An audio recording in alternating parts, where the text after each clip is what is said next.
Tá começando mais um ByCast e esse é o quadro Na Mesa com Especialista, onde que nós convidamos a equipe interna da Byko, que faz ali todo o dia a dia do nosso negócio, mostrar pra gente de forma mais técnica quais são os detalhes da sua função, da sua atividade e como que a Byko tem se tornado e está se tornando aí uma empresa referência no país em tão pouco tempo.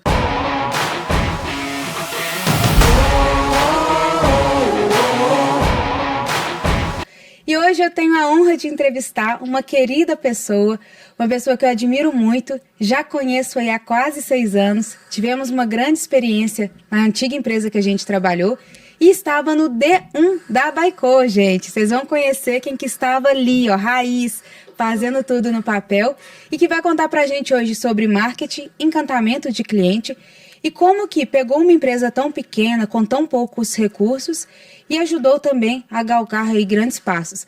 Com vocês, Renata Magalhães, sócia da Byko, que está aí para compartilhar com a gente essa experiência incrível que ela tem criado. Ai, que honra estar aqui, Rafa. Muito bom ver um projeto nosso saindo do papel, né? De fato acontecendo aí o nosso ByCast. E que honra estar aqui, né? Como convidada. Muito bom contar essa história e viver essa história que é a Byko, que de fato é um propósito, é uma coisa que a gente ama, é uma coisa que a gente está aí todos os dias por amor para fazer acontecer desde o primeiro dia. Desde o primeiro dia. Você lembra, Rê, quando eu te contei a ideia? Nossa. Achar a minha Rê numa salinha de reunião, eu falei assim, Rê, eu tô com uma ideia. E olha que interessante, para você ver como que o empreendedor, ele nasce empreendedor. A Rê tinha passado numa Big Four, né, Rê? Isso aí. Para ser ali uma pessoa que já teria uma carreira muito estabilizada, né, já com salários bem altos naquela época. E quando a gente convidou, a gente não tinha pouquíssimo recurso, né, porque eram 3 pessoas, eu, o Diego e a Rê. Era assim, Rê, um meio que faz tudo, vai ter que desembolar, mas o salário é mínimo. Tipo, literalmente, era o salário mínimo, você lembra, Rê? Literalmente. Mas foi incrível desde o primeiro momento, né, Rafa? Quando você me contou do que seria a Byko, a gente já trabalhava junta e eu estava já no marketing como estágio ali, né? E eu já percebia no mercado, quando a gente passava para o comercial, por exemplo, a quantidade de clientes que ficava por não ser atendido exatamente porque era uma pequena empresa. Ah, então já não tem o faturamento, já não passa, porque a empresa que a gente estava, né, focava em empresas maiores. E aquilo me deixava revoltada um pouquinho ali por dentro. Como não vamos vender? Como assim? Vamos descartar esse lead. A gente vai descartar um tanto de gente que a gente atraiu na internet, tem todo um trabalho ali para conquistar aquelas pessoas e de fato a gente vai simplesmente descartar. Como que não existe uma solução para isso? Mas eu nunca tinha parado para pensar em fazer a solução. E aí você veio com a outra ponta que você já atendia também, né? Viu essa necessidade das pequenas empresas e aí é um propósito mesmo, porque não era atendido e agora a gente está conseguindo atender. Isso é muito gratificante, né? E trazendo reputação para o mercado. E a Rê é muito fundamental para a Byko porque validou a nossa hipótese até mesmo antes dela ir para o mercado. Porque a gente pensou, se uma pessoa tão inteligente, que foi aprovada por uma Big Four, está abrindo mão de uma carreira que já está pronta para apostar numa ideia, ali foi o primeiro insight que eu vi que a gente estava no caminho certo. Eu falei, poxa, tem potencial. E assim, muito frio na barriga, porque é muita responsabilidade começando para todos nós, e nós muito jovens na época. Ainda somos, né? Muito jovens. Olha essa coach, mas olha que essa pele. Mas muita responsabilidade, mas ao mesmo tempo são de pequenas validações que a gente consegue construir algo muito grande. Porque você já não vai ter ali a fórmula mágica da veia certa do mercado. Mas pequenos elementos ali te dando um ok, você fala, poxa, é isso. Depois a gente conseguiu nossa primeira feira no Sebrae, né, Rê? Que eram 4 pessoas. Não, antes da feira teve um tanto de outras coisas, né, Rafa? A gente começou ali, acho que o mais importante é que a gente começou sem o medo de errar, né? A gente tudo encarava como um aprendizado ali. Então, a gente começava, eu lembro de vocês me chamaram, Rê, o primeiro dia e tal, tá aqui seu computador, faz aí o marketing, o que você acha que dá pra fazer? E aí a gente começou, não, então vamos testar o que a gente pode gastar menos, né? Mas gerar ali um impacto de trazer pessoas. A gente começou primeiro com o nosso blog ali, bem pequenininho, né? Na produção de artigos que hoje já se posicionam super bem. Hoje a gente tem um movimento orgânico muito legal, mas que é desde lá de trás, a escrita de artigos ali toda semana. E aí dali a gente começou com uma ideia de lives que estavam super em alta. E a nossa primeira live foi um fracasso. Tinham 4 pessoas, gente, na nossa primeira live. 4 pessoas na live. Uma era eu, a outra o Diego e a outra a Rê. E o nosso primeiro cliente, um dos nossos primeiros clientes estava lá. Que coisa que a gente marca, né? E aí várias das coisas a gente foi aprendendo. E hoje ver que as lives que a gente faz, a gente já teve live com mais de 200 pessoas simultâneas. Já pensou se a gente tivesse desistido lá atrás? E parado, a live não funciona porque a nossa primeira live não funcionou. E eu acho que ela funcionou. A gente ajudou uma pessoa e isso sem dúvida já atingiu o nosso propósito, né? Isso aí. E aí depois tivemos a nossa primeira feira, né, lá no Sebrae. Enfim, a gente foi dando passos à medida do que a gente conseguia, mas nunca deixando de sonhar bem grande, né? E aí hoje a gente tem aqui o Buycast acontecendo, diversas outras coisas que a gente pensa em trazer na frente. Recentemente a gente estava com os outdoors aqui em Belo Horizonte também, quem sabe daqui a pouco a gente vai estar aí no Brasil todo, né? Então é muito bom ver o processo desde o começo, ver que começar pequeno não tem problema, uma hora você vai virar grande, é só você não desistir ali, continuar. E ter atitude empreendedora, né, Rê? Até mesmo de poder contar com a coragem como elemento interno, né? Que muitas pessoas, eu só empreendo se tiver o cenário perfeito. Mas olha quantas pessoas abriram mão de segurança para empreender em um sonho, mas que hoje consegue ter uma colheita muito boa daquilo que fez. Eu queria que você contasse, Rê, como que foi a sua primeira estratégia, né? Quando você pegou o marketing da Baico, entendeu a ideia, que é trazer acesso, segurança e acessibilidade de valuation e M&A para pequenos e médios empresários, mas começando absolutamente do zero. Como que foi isso? O que você pensou quando esse desafio te foi tão dado, né? Com muita experiência, mas tão pouca idade naquela época? Então, a primeira coisa que a gente pensou é que a gente queria que fosse acessível, né? Que era uma coisa que a gente via que não era. A gente ia para o mercado olhar, laudas de valuation, você vai saber falar ainda mais. Eram coisas astronômicas para o pequeno negócio. Então, no primeiro momento, a gente quis conscientizar o mercado, educar o mercado, porque a gente tem esse preconceito de achar que tem coisa que não é pra gente, que é só para as grandes empresas e tal, e o nosso público também tinha isso. Então não adiantava a gente cobrar por um produto que a pessoa nem sabia que ela tinha aquela necessidade, né? Então a gente começou criando conteúdo, de fato, como eu falei, né, do blog, para conscientizar aquela pessoa de que você precisa descobrir o valor da sua empresa pode ser vendida, sua empresa tem potencial de interesse para outras pessoas, alguém pode um dia bater na sua porta e falar, eu quero comprar um pedaço da sua empresa, e a gente começou criando esses conteúdos, primeiro foi no blog, depois fomos para as redes sociais, depois a gente foi indo ali nas lives, e a gente percebeu que, acho que o marketing de valor, de fato, é o marketing que converte, né? Não adianta também a gente só querer conscientizar as pessoas sem tentar converter ali. Sim, não ter um produto, uma ação para fazer a conversão. Isso aí. E aí, a gente teve a ideia de montar a nossa calculadora de valuation, né? Porque ali a gente já entregaria um valor para as pessoas, uma estimativa, né, de valor para as pessoas, e já colocaria aquela pulguinha atrás da orelha. Pô, então eu tenho que descobrir o valor da minha empresa. E olha só, gente, que disruptivo. Por quê? Valuation ainda é algo muito novo se a gente for levar ao pé da letra, e uma consultoria que ainda é pouco acessível para o pequeno e médio. Quando a Rê trouxe essa ideia, ela tá assim, não, nós vamos dar. Eu falei, dá o quê, Rê? Ela tá assim, o valuation. Eu tô assim, mas o que a gente vende? Ela tá assim, não, Rafa, quanto mais educado e qualificado as pessoas vierem, mais consumo a gente vai ter de forma qualificada e melhores empresas para a venda a gente vai ter.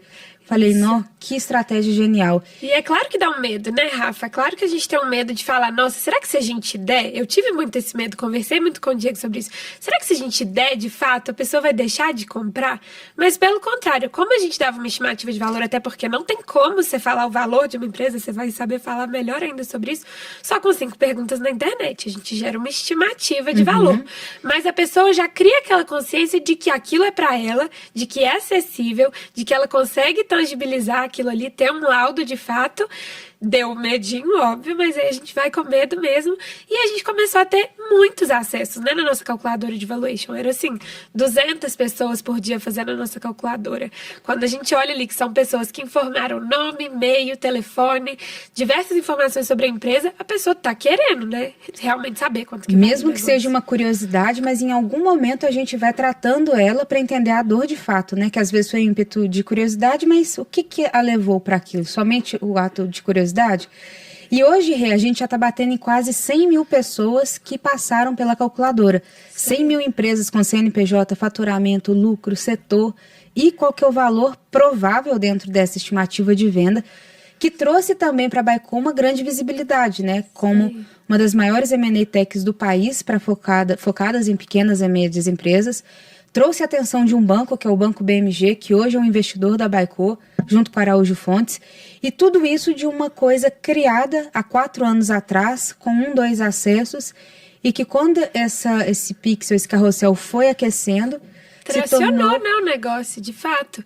E o nosso objetivo era exatamente esse. Quanto mais pessoas pensando em valuation, pensando em quanto vale a sua empresa, melhor, porque aí se associa e a gente começa todo um processo de marca para associar. Pensei em valuation, vou pensar ali na Baico.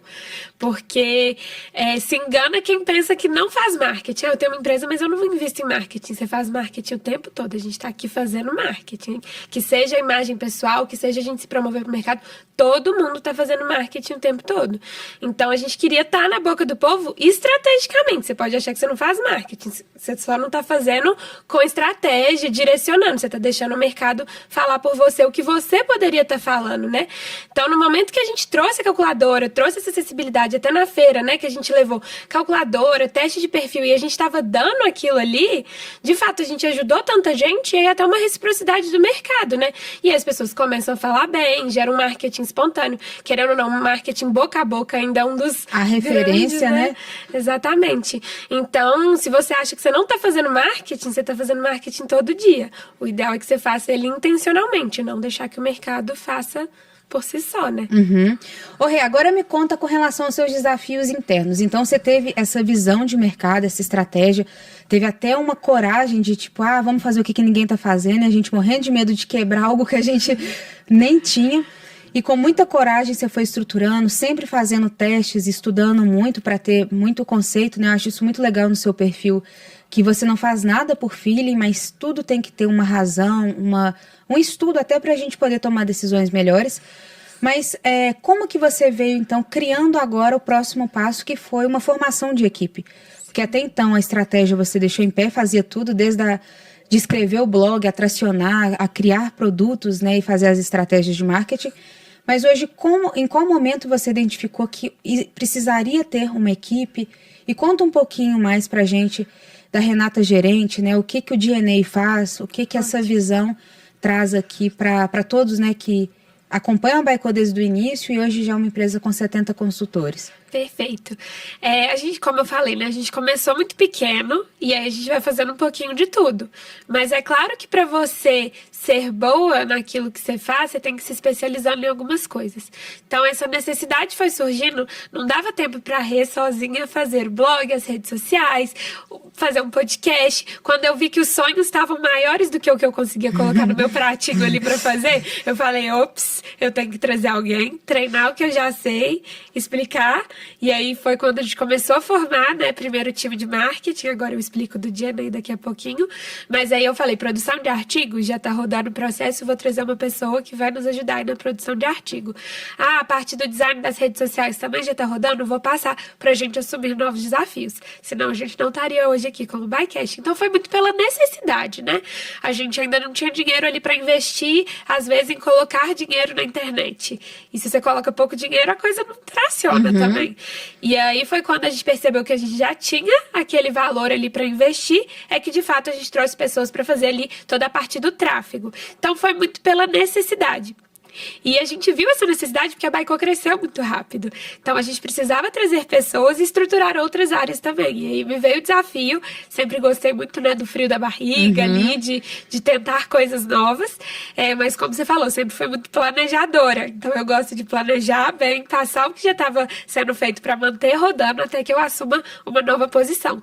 E aí vendo que a gente estava aumentando o número de pessoas, a gente quis trazer um RH para a empresa, que é extremamente importante, afinal de contas, comecei com marketing, tem tudo a ver. A gente faz marketing para fora, mas a gente também tem que fazer marketing para dentro. Engajar esses colaboradores, que lá na Baico a gente chama, né, de investidores, que investem ali tempo, esforço, dedicação para estar ali no projeto com a gente. Então, a gente precisava de um RH estruturado para, de fato, engajar essas pessoas, um endomarketing mesmo, marketing para dentro, para que eles também engajem com a empresa, falem da nossa empresa pra fora com orgulho. Não tem nada melhor que você trabalhar num lugar que você gosta, né? Que de fato. E a maior parte do seu tempo você tá na empresa, né? E tem muitos colaboradores que a gente conhece que não tem tanta paixão, tanto respeito até pelo negócio que faz.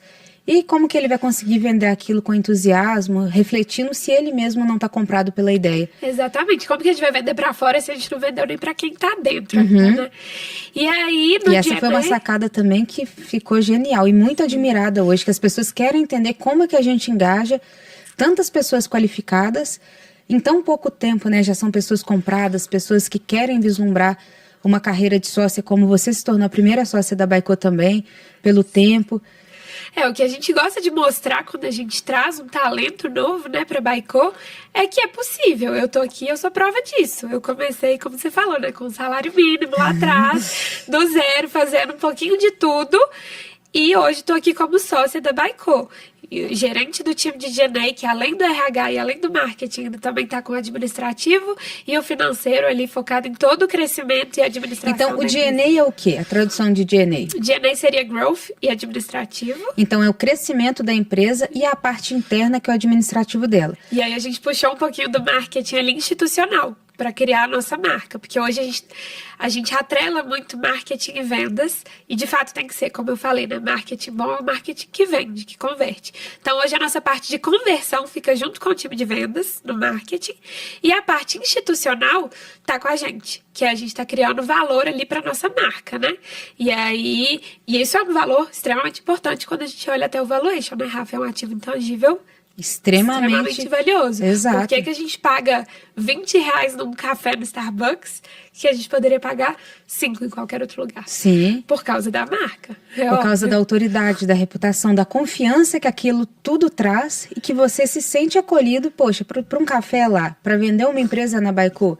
Quem entende a solução para pequeno e médio porte são quem? Quem entende na pele ali o que são os desafios, coletar documentação, informação, que a gente entende também que não vai ser em níveis ali totalmente formalizados, mas em níveis que a gente consegue traduzir em valor aquela empresa e, consequentemente, fazer a venda dela.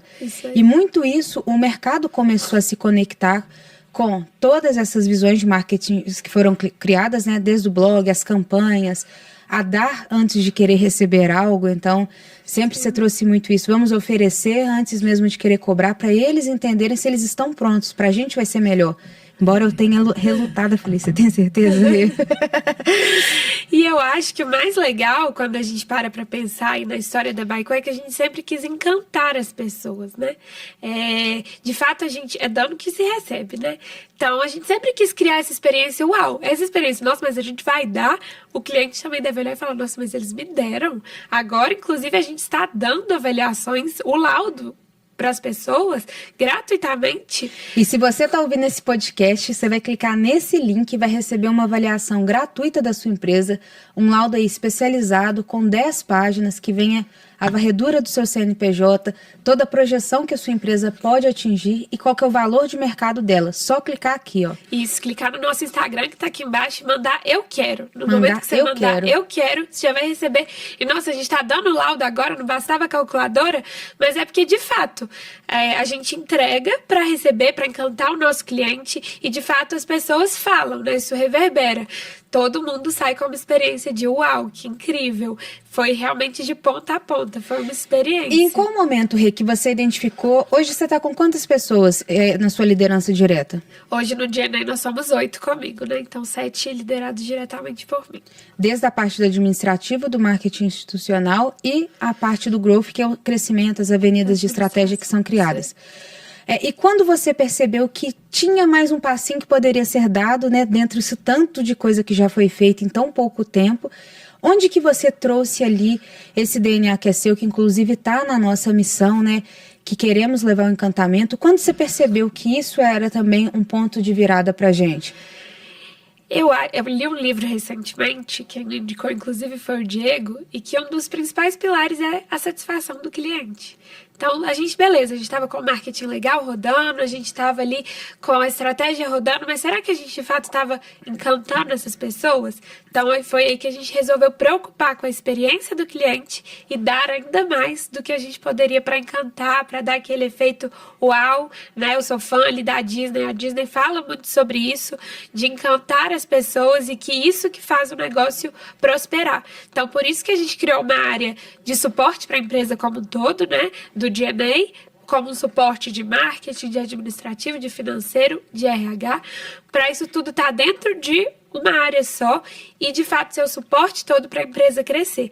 Porque realmente é uma área de suporte que está como pilar de todas as outras para o negócio funcionar. Tudo passa ali por nós e é isso que vai garantir o crescimento também, né? Dentro dessa E aí você consegue, em tempo real, então, analisar a caixa, analisar se está crescendo no ritmo que vai entregar ali aquele orçamento, aquele projetado do ano, e ao mesmo tempo ter a equipe muito próxima, porque o institucional faz reforçando marca, mas também vendo para dentro da empresa, que é o nosso maior ativo, são os investidores que ali estão. Então você pega ali todo esse guarda-chuva em tempo real e consegue ter uma tomada de decisão maior. E o encantamento é só um elemento ali que você traz com todas essas informações que você vai gerando. Isso aí, até porque quando eu paro para pensar na minha trajetória desde lá do marketing, se você para numa área só, você fica um pouco limitada para entender um pouco da visão estratégica da empresa como um todo. E ainda até das pessoas, né, que querem se tornar sócias, você tem que ter uma visão estratégica da empresa. E aí, quando eu estava no marketing, eu não sabia ali o quanto, de fato, eu podia colocar numa campanha. Se eu ia colocar 20 mil reais, 30 mil reais, 10 mil reais. E o quanto que aquilo estava me dando de retorno. Porque você vai colocar 20 mil reais na internet, você espera um retorno positivo, né? E às vezes dentro do marketing, só no marketing, eu não estava tendo essa visão toda. E pô, como será que o endomarketing também está funcionando? Eu também preciso de mensurar isso. E será que está tudo funcionando direitinho? Será que no nosso financeiro isso está saudável? O tanto que eu estou investindo? Será que colocar um bycast no ar, um podcast, que é uma estrutura grande, né? Vai fazer sentido? Vai gerar retorno? Então, foi por isso que a gente resolveu aglutinar também, porque fica aí uma outra dica também para quem está no marketing, vislumbrando outras funções também. Tem que analisar dado. Tudo ao final do dia, analisar se de fato está fazendo sentido. Não adianta você ter uma estratégia mirabolante, incrível, perfeita. Se dá retorno, né? Se ela não dá. Porque senão fica muito ilusório, muito publicitário e pouco efetivo, né? O que sustenta uma empresa é o caixa. Talvez é um ponto, né, que a gente tem que trazer uma certa reflexão, tirar um pouco desse romantismo. Sim. De que se não gera, a gente não consegue manter, né? Não consegue ser contínuo com aquela atividade. E a gente se engana, e voltando até um pouquinho no marketing, de achar que marketing é só publicidade. Publicidade é um dos pilares do marketing. Mas marketing, quando a gente olha a etimologia da palavra mesmo, né? Marketing é mercado em inglês. E quando a gente coloca o ing no final, é tipo gerúndio do verbo, né? Então é fazer mercado. A gente está fazendo mercado. Pra você fazer mercado, uma das formas de fato é a publicidade. Conversar com aquelas pessoas, trazer aquelas pessoas. Mas são outros 3 pilares extremamente importantes. Você tem que olhar se o seu produto é aderente a alguma necessidade do mercado. Você tem que olhar se o valor que você entrega está compatível com o seu preço. E se o preço que você coloca também reflete aquilo que você quer passar para o mercado. Então, se a gente vendesse laudos a R$10, será que a gente está passando ali que é uma coisa exclusiva, que é uma coisa personalizada?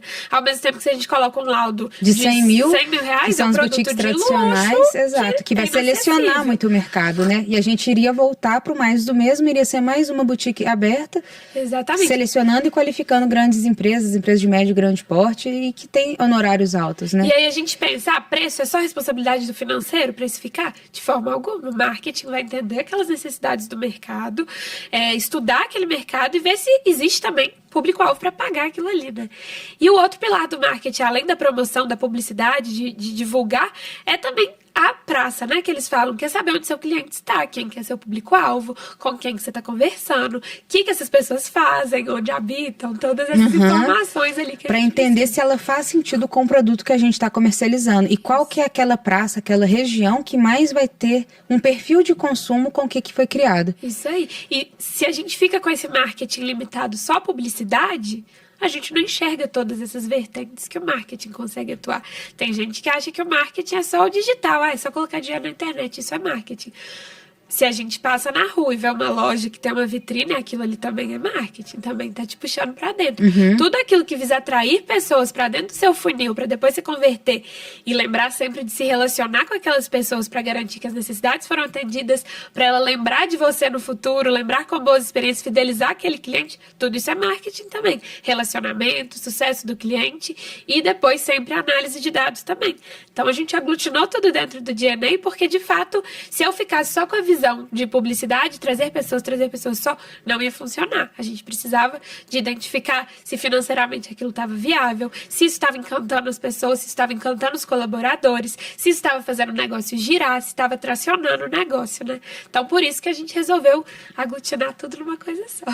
Muito bom, Rê. E muito eficiente também, porque aí é uma pessoa que já tem uma experiência bem maior com frente a essas áreas, conseguindo delegar para pessoas mais especialistas e que vão ter ali mais energia e pontualidade para aquelas atividades e, consequentemente, em tempo mais rápido, né, os retornos de tudo aquilo. Mas conta pra gente, Rê, o que das estratégias que você criou, qual que não deu certo? Que você falou assim, poxa, foi um tiro no pé, alguma coisa que você teve que repensar de forma muito rápida, né? Que a Baicô tem isso muito, né? Esse DNA de resiliência e de testa, não deu certo pro próximo. Mas algo que você confiou que daria certo e que na prática a gente precisou ali, de forma rápida, mudar o nosso rumo. Eu acho que uma das coisas a gente está aprendendo agora, inclusive, que a gente foi enganado, inclusive, achando que isso dava certo. Que é lidar com as pessoas que já desistiram do negócio, já entregaram os pontos. E às vezes a gente colocava aquilo ali na internet, né? Você não quer mais sua empresa, você está de saco cheio e tal. Só que a gente lida com um cliente que não quer investir nenhum real no lado de valor. Porque ele já desgostou mesmo. Já desgostou do negócio. E a gente achava que aqueles clientes eram potencial, porque vinha muita gente. Quanta gente a gente não vê reclamando de empresa? E a gente foi enganada por isso por muito tempo. Até que agora a gente está descobrindo de que não. A gente tem que procurar as pessoas de que ainda acreditam, de que ainda... Você pode estar querendo vender seu negócio, mas você não precisa de desistir, de entregar os pontos e de falar, não vou colocar nem mais um centavo ali. Pô, tem uma história toda que você construiu. Você vai desistir? Simplesmente descartar, Você né? tem que entregar para outra pessoa e falar sucesso, eu tenho carinho por esse negócio. E não lidar com esses empresários que já desistiram do negócio e que por muito tempo foram os nossos gatilhos ali para acessar esses empresários. Então, acho que esse foi um dos erros que a gente está descobrindo agora, mas que virou um aprendizado extremamente valioso aí pra frente, e que hoje, se a gente visse, voltasse lá atrás, eu ia falar, não, gente, mas realmente... Mas se a gente parar para pensar hoje, as motivações do M&A, que são temas que a gente traz em todas as redes, tanto em blog, quanto em LinkedIn, Instagram, até nos podcasts, né? A motivação, ela está muito ligada a uma venda, por cansaço, aposentadoria, mudança de mercado, própria cisão de sócios, né? Sócios que não combinam mais, e para não matar um negócio a gente tem que avaliar e fazer a saída de algum. O próprio mercado, que às vezes está muito favorável para aquele determinado nicho ou atividade. E nós temos a dificuldade de gestão em empresas que estão quebrando como um momento. Então, na nossa tese, ela existe. Porque... Ela existe. A gente só não pode fomentar isso também, né? Você tem um negócio, você resolveu vender, você tá passando por dificuldades financeiras, você tá quebrando. Mas, pô, vamos dar um gás final ali para não encerrar a história com ódio daquele negócio, eu não invisto mais. Porque o cliente chegava pra gente bravo, estressado, ele ia pra reunião, ele fala, eu não aguento mais esse negócio. E a gente vai demorar, e porque venda de empresa não é algo rápido, exatamente, né? E aí o empresário quer pro dia seguinte, e não tem como a gente vender sonho desse jeito, porque pro dia seguinte, Rafa fala melhor ainda. A gente não vende uma empresa de um dia. Exatamente, a gente é muito enfático com isso, até na nossa esteira comercial. Exato. Porque quem fala que vende empresa rápido, na verdade, talvez queira só vender uma consultoria e não prestar uma assessoria de venda de empresa. Sim. E é onde que você cria uma expectativa não atendida para o seu cliente e você começa a receber uma pressão que não tem como você controlar, porque precisa de reação do mercado. Sim. Então são variáveis que você não controla, que são externas. Não adianta o seu ímpeto de querer, pelo fato de você também ser remunerado no êxito daquela operação, mas se o alinhamento básico não foi criado. E volta muito naquilo que você falou, né, Rê? Você quebra a experiência do cliente. Exato. Que encantamento que é esse? Se o cara comprou um negócio que ele nem sabe o tempo que ele vai ser entregue, ou se ele foi lesado na entrega, como que ele vai ter respeito àquela marca, né? E ver aquilo como uma autoridade. E a culpa cai pra gente, né? O empresário, ele vai culpar o que tá na frente. Ele tá com tantos outros problemas da empresa. Pô, contratei mais um negócio e eu não vendi a minha empresa em 2 dias. Que absurdo, essa empresa é horrível. Em 2 dias, literalmente. Literalmente. E aí, reverbera negativamente, porque ele vai contar pro amigo, nossa, aquela empresa não faz nada, não funciona, não adianta.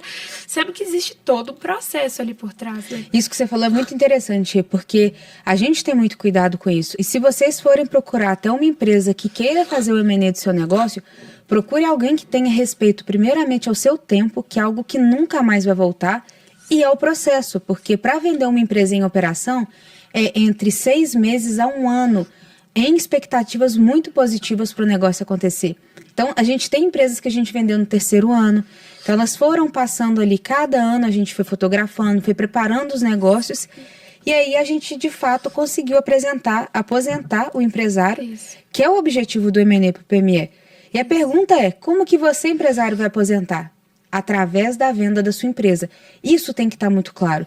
Isso tem que estar claro para o empresário. Nós somos apenas um meio para conseguir com que você chegue lá.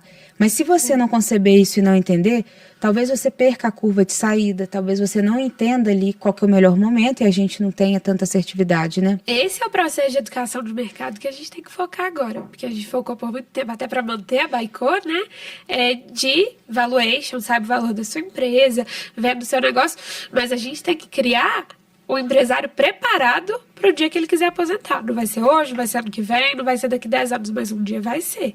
Então, esse talvez seja o nosso próximo passo. Conscientizar e mudar o mercado, porque você procurar já quando a dor já está latente, fica mais difícil, né? Eu quero aposentar hoje. Hoje a gente não vai conseguir fazer se aposentar. Se você tivesse procurado a gente 2 anos atrás, 1 ano atrás, 1 ano é um período que a gente consegue ali, né? Pelo menos ter uma oferta, talvez que não seja aceita por N variáveis, mas uma oferta trazida. Será que o mercado está reagindo conforme o potencial que o meu negócio tem? O que falta para eu trazer esse valor? Exatamente. Então é algo muito importante que tem que ter essa transparência com os nossos clientes.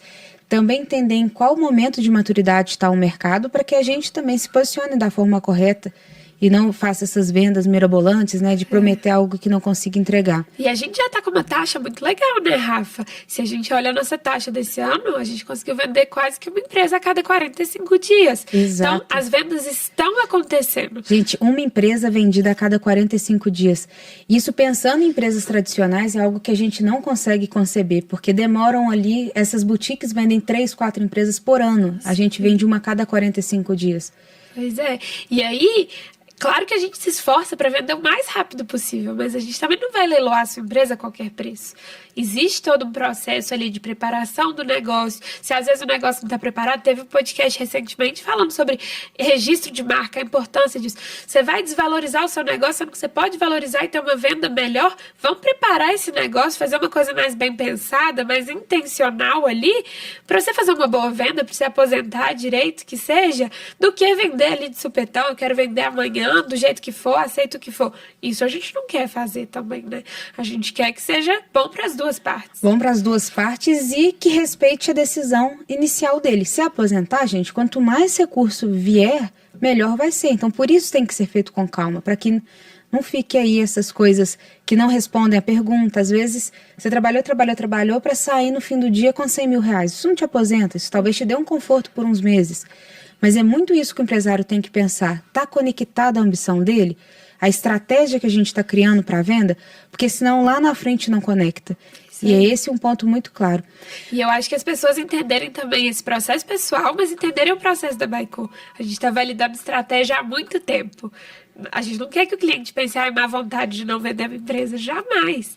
A gente está estudando, a gente está se preparando, se capacitando, fazendo com que a empresa saia ali com o melhor valor de venda possível. Então, é um processo que a gente entende a dor do cliente, mas o cliente também precisa de entender que a gente é especialista no assunto e que a gente vai fazer o melhor ali para ele. Não deixar a emoção, a pressa ali do momento para agilizar as coisas. Vamos entender que é um processo, de fato. Esse é um processo de conscientização difícil, que a gente lida aí com os clientes, mas extremamente necessário. Esse talvez seja aí o nosso próximo passo aí de educação de mercado, né? Exato. E eu queria justamente pensar nisso, Rê. No próximo passo, hoje com a estrutura que nós criamos, com o que você já vê, que é palpável pela visão externa de mercado, com até que ponto que o mercado consegue absorver, né? Que tem muita coisa, nós vimos isso, né? Em 1970 foi criado o carro elétrico e o mercado nem entendia o que era isso. Então tem que ter muito também um time da absorção. Exatamente. Mas o que você vê como próximos passos aí dessa visão tanto do DNA, que seria o growth e a parte administrativa, ou de um próprio marketing trazido para M&A de PME? Eu acho que agora a gente focou por muito tempo na atração, de fato, né, das pessoas, na conversão ali. Agora é, de fato, consolidar esse conhecimento. Então, que seja ali pensar em educação de mercado mesmo, às vezes trazer plataforma de ensino, tá super em alta, né? Às vezes ter cursos focados aí em venda de empresa, em avaliação de empresa, porque aí a gente gera uma conscientização, a gente gera valor, porque quando a gente para pensar no marketing, o objetivo fim do marketing é gerar valor, né? É gerar valor para a empresa, através de lucro, porque a gente quer um marketing que converta, e gerar valor para o cliente final, sanando uma dor de mercado.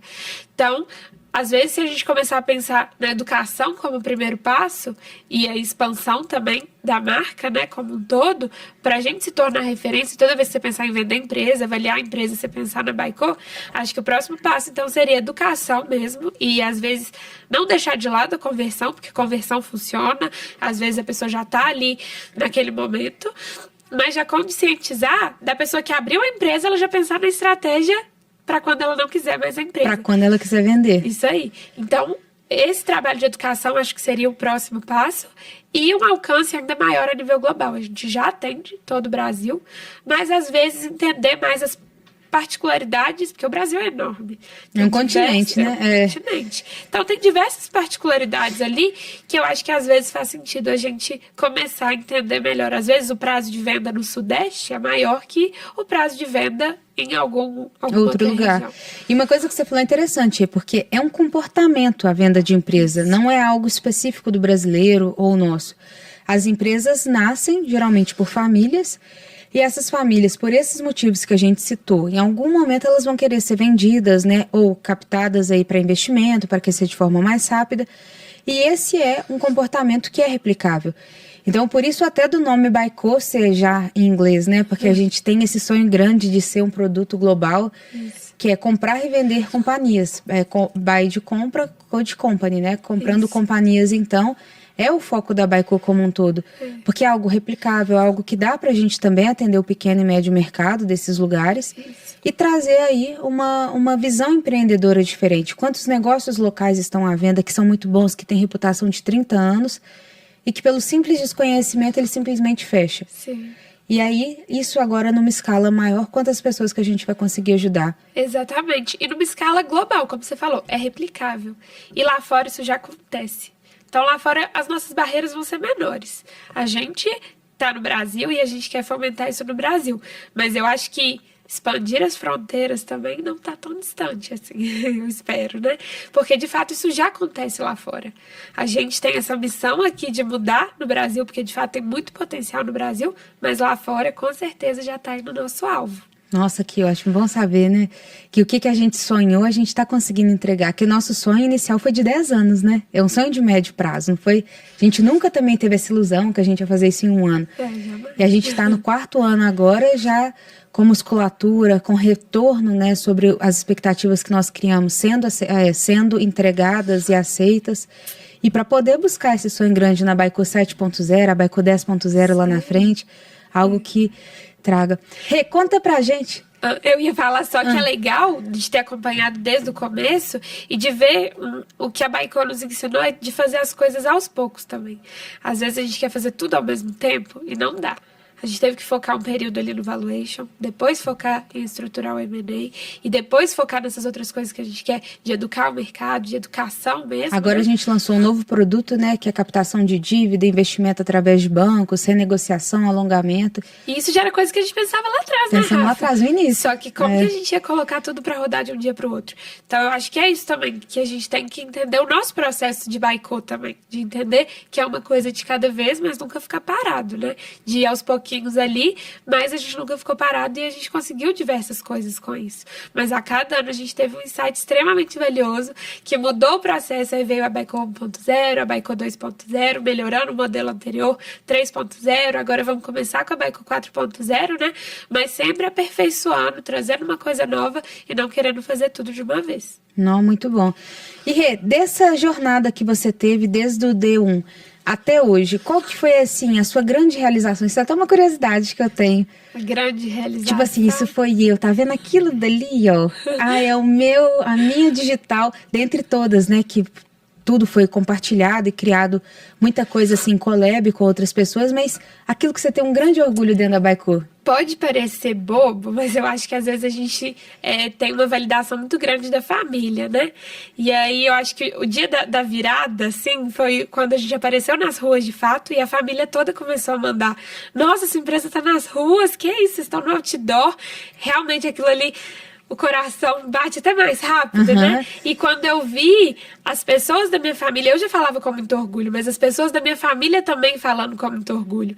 Então, quando eu vi uma prima minha pequena indicando, ela tá com 16 anos agora, indicou o produto, indicou a avaliação para uma outra pessoa e a pessoa fechou com a gente. Eu falei, nossa, a minha família tá orgulhosa e tá falando disso, viu a gente nas ruas, trouxe cliente, tá com o mesmo orgulho. E algo que foi uma ideia sua, que você falou assim, vamos também ficar no off, porque no digital a gente já tá bem posicionado, mas para as pessoas irem tendo respeito pela marca e vendo que a gente está vendo elas também, né? Sim. Essa foi uma grande realização. Que legal, assim, eu não a gente sabia. Depende da validação. Às vezes Esperei o podcast para te perguntar, viu? Que eu poderia ter te perguntado isso. Mas talvez se tivesse me perguntado antes, eu falaria outra coisa, porque o outdoor é recente, né? Mas eu nunca bateu tão forte de eu ficar tão emocionada, e a minha mãe quis passar comigo em todos os outdoors pra gente ver, e ficou tão emocionada quanto eu, assim.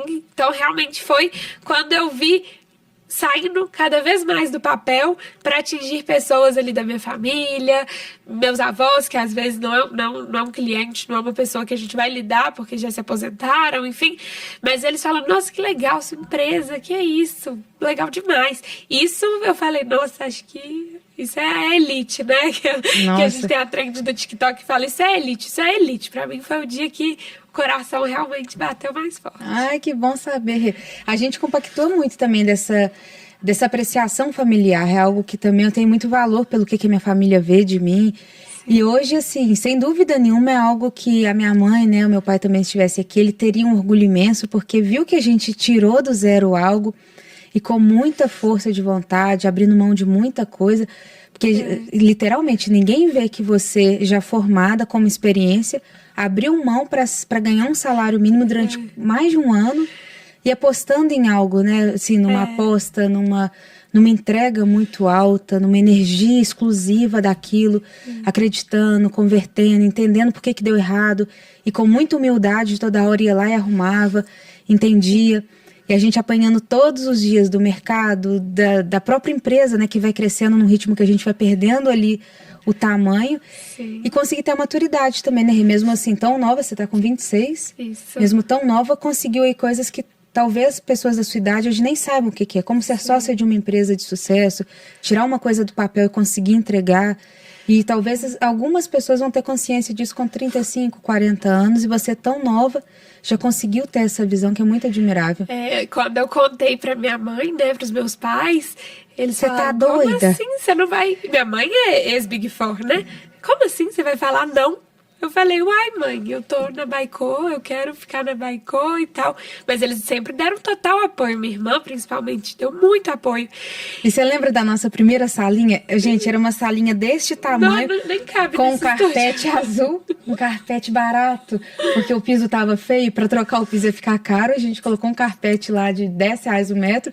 E você lembra de uma cortina que até parecia pra tampar o ar-condicionado? Sim, o computador grandão também, enorme. Quando Custava funcionar a cadeira. Você lembra que tinha uma cadeira que tava sem o encosto? E você falou, guarda isso pro futuro. Guarda isso pro futuro. Isso faz parte da nossa história de sucesso ali. E hoje pensar que a gente tá numa estrutura, numa sede ali, com 2 andares, 70 posições de trabalho, sala de reunião, a gente não tinha nada. Sala de reunião, a gente tinha no cliente. E a gente tem tanto carinho até hoje com a nossa história, né, Rê? Isso eu acho muito bonito da nossa parte. Porque o primeiro computador a gente apelidou ele carinhosamente de gordiano, porque ele é dessa altura, ia deve pesar uns 8 quilos. Super pesado. Ele é um computador de 2008, mas era o que tinha, né? A gente não tinha tanto dinheiro e o que tinha, assim, velho, que as pessoas davam, a gente aceitava com todo carinho, cadeiras todas diferentes, era cadeira alta, cadeira baixa, cadeira de praia, para ser o início. E o Gordiano até hoje tá com a gente, né? Que a gente fala, quando a gente for um unicórnio, a gente vai deixar o Gordiano lá, fazer uma estátua dele para mostrar. Tudo começou aqui, foram os primeiros artigos, os primeiros e-mails disparados, né? Os primeiros contatos com os clientes, produtos que nós testamos. E ele é um amuleto, né? Ó, eu trabalhei com ele, hoje eu virei sócia. Quem tá com ele aí, ué. A Rê sempre fala isso, que a equipe dela encostou, tem chance. Tem chance. Então, de fato, é começar pequeno ali, mas acreditando lá naquele sonho lá da frente. E foi isso que eu falei muito quando eu escolhi a Baikô, né? Pra eu trilhar ali minha carreira. Eu sei que a gente vai virar um unicórnio. E para outras pessoas podiam falar, gente, que lunática. Uma salinha desse tamanho, um computador horrível. 30 metros. Como assim? E a gente está cada vez mais perto desse sonho. Que bom ver isso acontecendo, né? Mas não esquecer nunca ali do nosso... Da nossa raiz, de como que a gente começou. E também de encarar que não foi fácil chegar aqui. A gente passou por muita coisa. E ainda passamos, né? E ainda estamos passando. Mudança de governo afeta o nosso negócio, o empresário fica com humor ruim, a gente vai replicando aquilo, taxa de juros fica alta, a gente tem que pensar em soluções para o mercado quando está nesse cenário. E tudo a todo tempo acontecendo e a gente criando algo que de fato vai ser uma entrega imensa para a sociedade. Exatamente, a gente está aí para transformar, né, mesmo o empreendedorismo, transformar o Brasil. Nosso país é incrível, tem diversas coisas boas, mas a gente ainda precisa mudar muita coisa. A gente é agente de transformação, de revolução mesmo na sociedade. A gente consegue fazer muita coisa. O empresário movimenta o país. E o pequeno e médio é 90% aí de toda a economia, né, gerada dentro do setor empresário, está na mão de um volume grande que precisa ter também o mesmo tratamento que as grandes. Exatamente. E não é fácil. Não é fácil, mas por isso que a gente gosta, porque se fosse fácil... Mas a gente também não pode confundir o simples com o fácil. Não é fácil. Mas a gente pode fazer do jeito que dá, e aos poucos, começando pequeno, a gente não precisa complicar o simples. A gente vai fazendo com que a gente consegue, não precisa de ir no mais complexo de cara, que isso a gente já viu que embola, mas não vai ser fácil. Mas dá pra gente começar pequeno, testar, validar, testar um pouquinho maior, até de fato aquilo funcionar. A gente só não precisa complicar e tentar querer fazer tudo de uma vez, abraçar o mundo, né? Nossa, ótimo, Rê.